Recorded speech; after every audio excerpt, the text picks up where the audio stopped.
Ooh. Hey guys, Marvin Kid here. How's everybody doing on their end?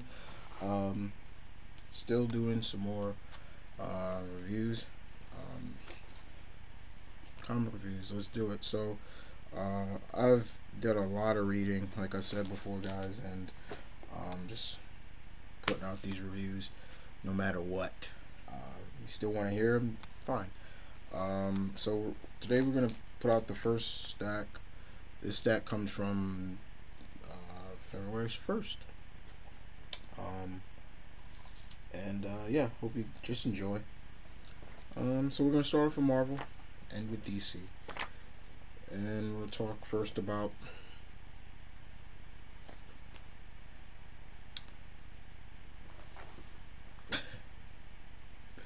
the all new X-Men number. What is this? Number 18.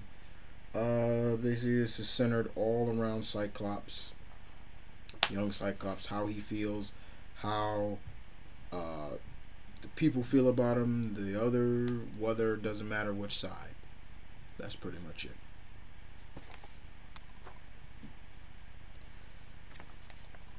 Avengers number 4.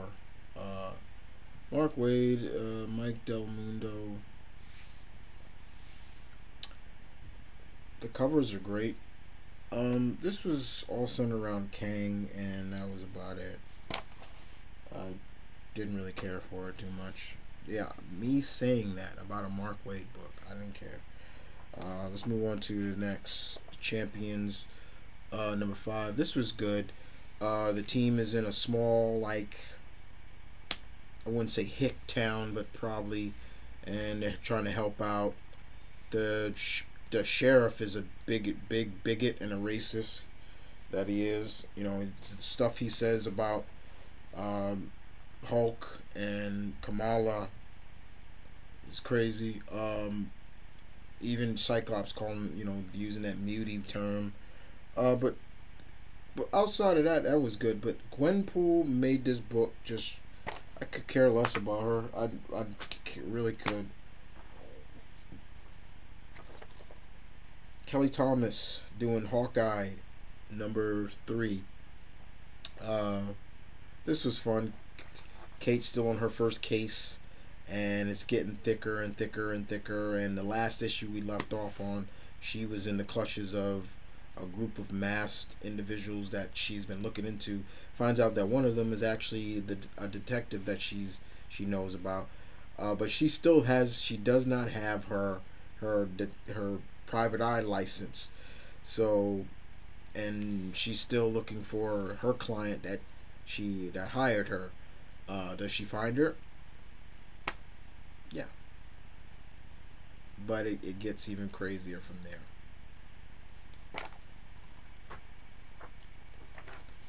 All right, Nova, number 3, classic Richard Rider on the cover. Yeah, this was fun. This was better than the first few issues. It's the only thing I don't like about it. We get to see what's going on with Richard. Now I'll get to the more of it later. Uh, it's but please tell me, Marvel, y'all just didn't bring Richard Rider back just to him to become a villain or be the bad guy. Don't Please don't do that. Um, and what's with this whole thing now saying that Richard Sam is faster than Richard because he's a black Nova. He's a black Nova. You know what I mean? That there's a different Nova Corp. He's a black Nova Corps member, and I'm like, but Richard's the Nova Prime, and you guys are not even mentioning that he's the Nova Prime. Why is that? I question that. Uh, but the biggest thing is at the end who Richard is gonna bump into, an old girlfriend his who has been grounded on Earth right now. That person, that woman, the most dangerous woman in the galaxy, Gamora.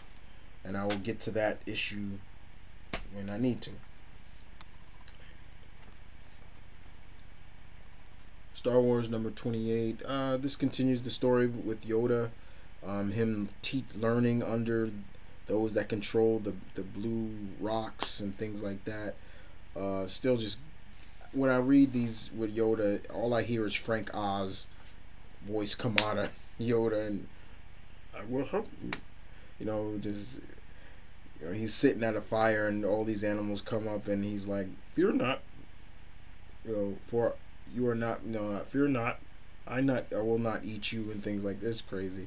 But yeah, this is fun. Spider-Man 2099. This is number 20. Peter David. This was good. So Peter is not the only person that has come from the future. His father is here and trying to get to Tempest, his girlfriend, who is, not only is she okay, but she's pregnant with Miguel's child. And the rest is part of the story. Unstoppable Wasp number 2. This has just been great. Nadia is really trying to bring all these female big brains together. She wants to do it. She still needs to get her shit together too, basically, in terms of realizing that she is a citizen. She has to get her papers. She has to worry about the Red Room still trying to recapture her, and Jarvis is helping all the way. I did like her meeting Lunella, which was fun. Moon Girl. But yeah, this is fun. All right, let's move on to the indie books, and we're gonna start with, here's the indie books I had for that month. We'll start off with Planet of the Apes and Green Lantern Part 1 of 6. Thomas Jordan. This was fun. This was good. Cornelius has found rings, and it flips back and forth. It goes from the Planet of the Apes world, and then it goes to what's going on currently in the Green Lantern world. And yeah, it is Hal Jordan and the rest of the Lanterns dealing with the Sinestro Corp. I don't know how this does this take place somewhere in between, or is this just its own story? But it ends with Sinestro and Hal fighting each other, and of course, typical. And then of course Hal gets sucked into a portal and ends up in the Planet of the Apes world. You see the Statue of Liberty in the sand, and it goes from there.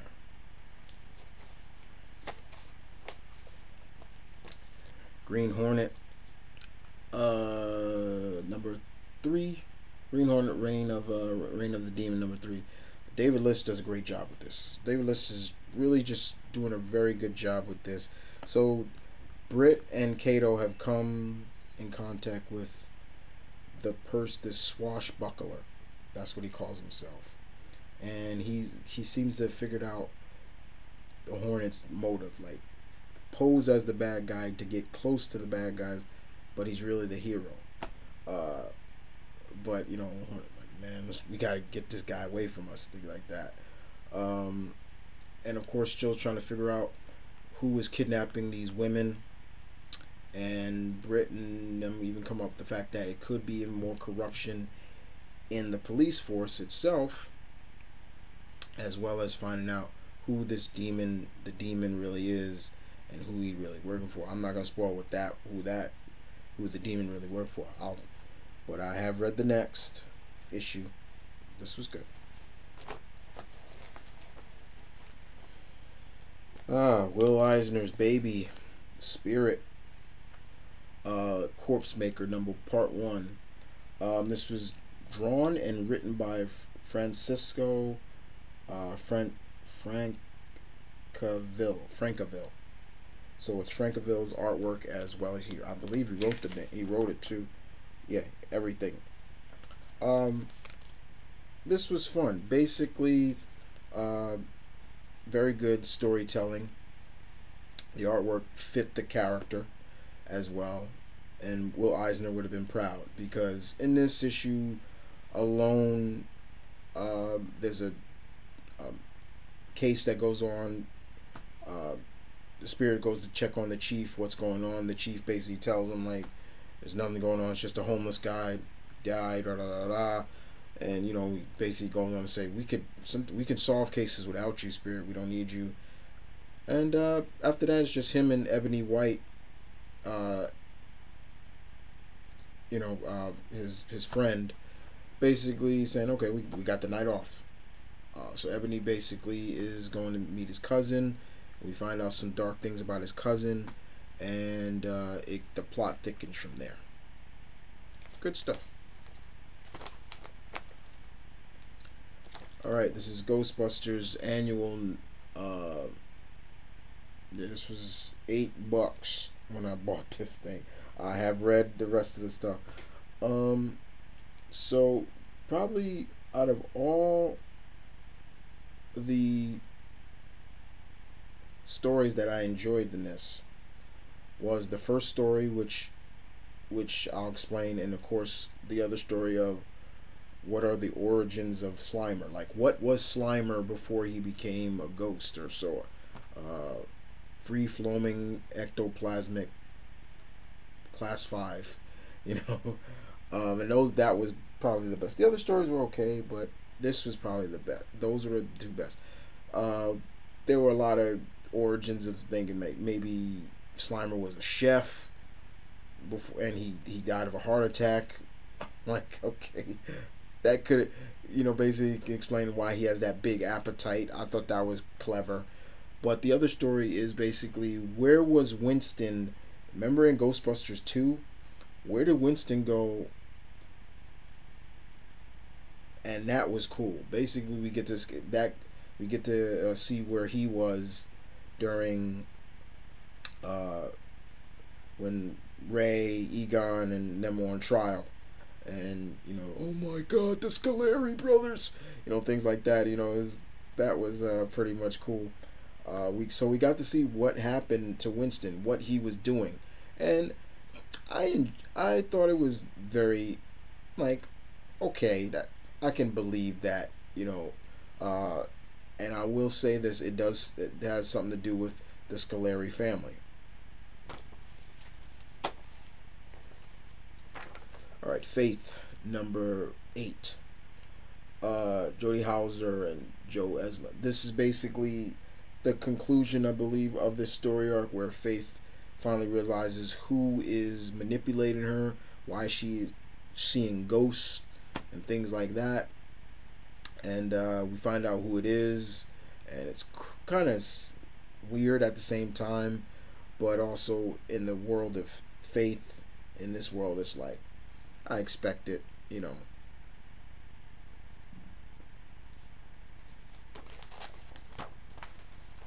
Alright, move on to Zenoscope. Last 2 books. Grim Fairy Tales, Day of the Dead. This is written by, I want to make sure I get the name right.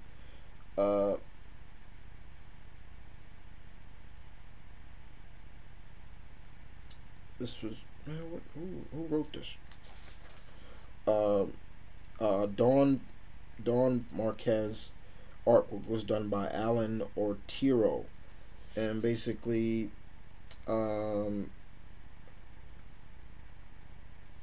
this tells the story of Mary Medea, who has the power to bring the dead back to life. She can summon the dead. Like, all she has to do is says rise, and she comes back. She was given a message. She goes down to New Orleans. And unfortunately, it was a trap. Why? I'm not gonna ruin it. But I read the next issue. I'll get to those later. But yeah, this was good. This was fun. The artwork was beautiful. and her like that cover is beautiful too. But yeah, she all she has to do is just say rise, and the dead comes out and helps her. And speaking of last Xenoscope, we have Agent Red, Human Order. This is 3 of 12, I believe. This is a maxi series, yeah. So Brittany and her team are sent in to deal with on this tanker ship and investigate what's going on after the crew was attacked by somebody. We get to see who that person is. She's not human. Uh, she's looks like a mixture of a squid and many other marine animals, not just cephalopods. But this issue kind of ends bad for Brittany and her team. I'm not gonna ruin it, even if it's been out for a month or so. But yeah.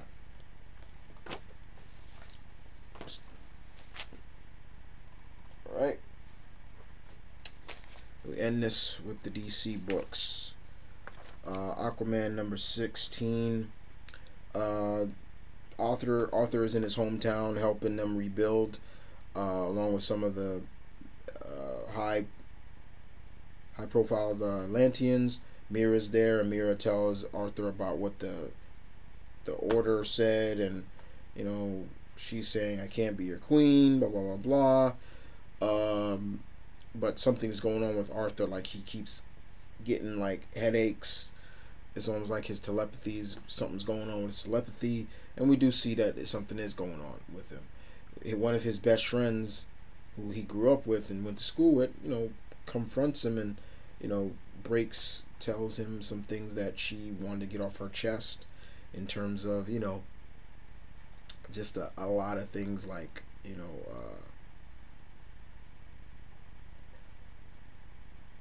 she had a crush on him and everything like that, and when she saw him fighting, she finally got to see the real Arthur, but still, it was cool. Batman number 16. This is part 1 of I Am Bane. I have read the others. David Finch artwork's beautiful. Batman doesn't want the help. He knows Bane is coming. He doesn't want the help of the rest of the family. Dick, Jason, or Big Head. And that's pretty much it. Cyborg number 9. This is basically the conclusion of Cyborg dealing with his false dad and things like that. And this was okay. This is okay indeed, but yeah, that's pretty much the gist of it. Alright, and we move on to part 2 of 6 of the fall and rise of Captain Atom. So at the end of that first issue, and this was written by Bates, and Greg Weisman also helped plot this. So at the end of the first issue, it would seem that he was Captain Atom no more. However, in this, we see what happened to him. He's been transported back in time. He's in the late 90s, and he tries to move on. He knows some things about what went down. It was crazy.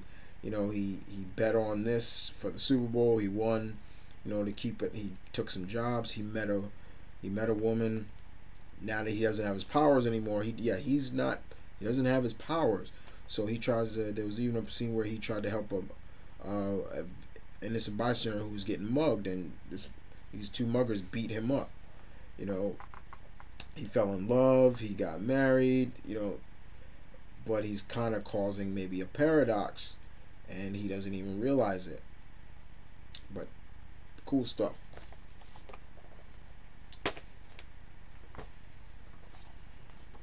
Flintstones number 8.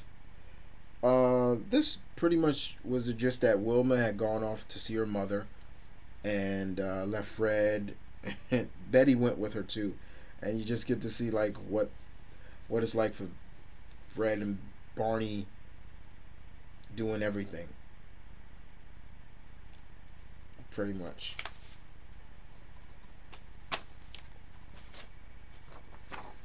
Green Arrow number 16. This was good. Uh, some of the key moments I'll spoil. Emmy's back, and she wants to be called Red Arrow. Uh,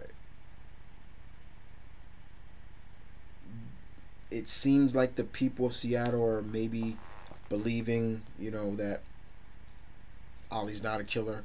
Ollie reveals himself to the chief of police that was after him, and I'm not even going to ruin that last part. Ooh, I'll get to the rest when I do. Green Lanterns number 16. The Lanterns come to Gotham to help out. Batman is telling Simon that, hey, you're not bringing that gun into my city. That's one thing. Even Commissioner Gordon even points it out. You're like, why do you carry a gun? And Simon basically says it's my backup. But it's like, it is true. It's like, why are you carrying a gun to something? You got a ring that is basically, you control it with your will, and you need a gun. But yeah, they get at it. But they do a good job with this. This felt more like a Batman issue than a Green Lantern issue. It was like they were just guest starring, and this is their book.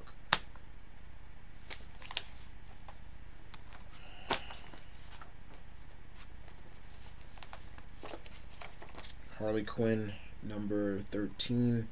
This is fucked. Yep. Harley, we find out who this Joker really is. Harley does not take it seriously, and she's pissed. And at the end,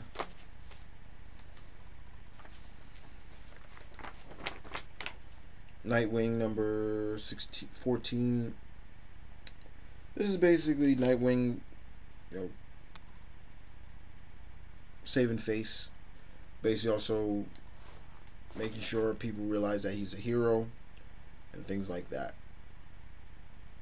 But somebody else is watching. Who? I'm not going to ruin that.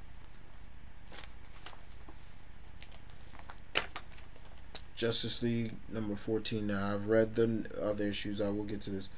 So this is Hitch draws this, and I believe he also writes it. Basically, like a Death Star. A machine that looks like the Death Star comes to Earth. Justice League goes in. That thing shoots the Justice League right out of the sky, and they're down in a underground. And they kind of get to, this is kind of just them getting to know each other, or just, do they really trust each other, or are they really a team, or they're just thrown together. And of course, Superman, who is from the pre-52, basically is going on telling, like, look, my Batman was paranoid just like this one is, and like he had a file on all the Justice League, and they all turn around and look at Batman, and they're like, do you? And he's like, they're like, you do? And it's, stuff like that. But it is basically them trying to understand, do they really belong together? Are they out of their element? Why do they trust each other? This is what this is all about. This is all about trust.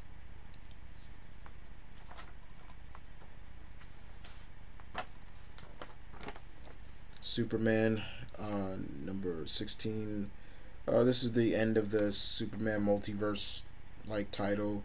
All the Superman battle together to defeat their opposition, and we get to see a cool scene between Superman and Keenan, the Superman of China, and he basically is telling Keenan, like, you can ask me anything you want about being a Superman. End of discussion. Alright, guys, so that's it for this time, guys. Like I said, stay tuned, keep it real as always. I'm Running Kid, peace out.